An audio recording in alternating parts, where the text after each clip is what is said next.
हामी सदनमा सुकुम्बासी र संवैधानिक परिषदका कुरा उठाउँछौँ, प्रधानमन्त्रीज्यू आफ्नो सामाजिक सञ्जालको पोस्टमा देश र जनतालाई जवाफ दिनुहुन्छ।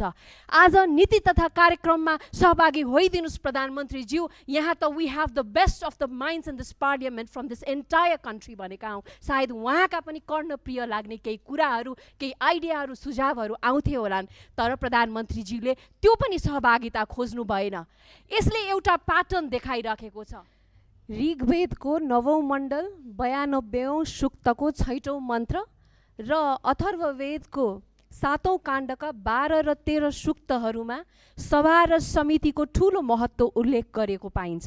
यी संस्थाहरूलाई केवल प्रशासनिक संरचना मात्र होइन, समाजको चेतना र निर्णय प्रक्रियाको केन्द्रको रूपमा प्रस्तुत गरिएको छ।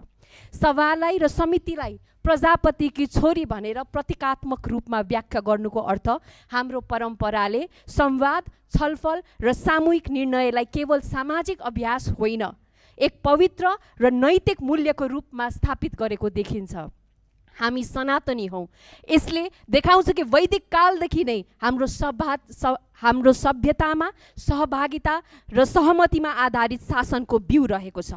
लोकतन्त्र केवल चुनाव जित्ने प्रणाली मात्र होइन, यो निरन्तर संवादको अभ्यास हो।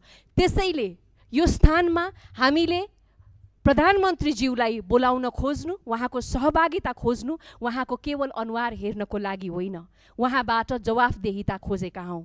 र अर्को मुख्य कुरा के छ भन्दाखेरि, पहिलो अधिवेशनमा प्रधानमन्त्रीज्यूले यो अधिवेशन नबोलिकन उहाँ जानुभयो, हामीले त्यसलाई स्वीकारौँ। दोस्रो अधिवेशन सुरु भयो, नीति तथा कार्यक्रम उहाँको कार्यक्रम हो, उहाँले अपनत्व नलिकन कार्यक्रमको बिचमा उठेर जानुभयो, उहाँका केही बाध्यता थिए होला। हामी सदनमा सुकुम्बासी र संवैधानिक परिषदका कुरा उठाउँछौँ, प्रधानमन्त्रीज्यू आफ्नो सामाजिक सञ्जालको पोस्टमा देश र जनतालाई जवाफ दिनुहुन्छ।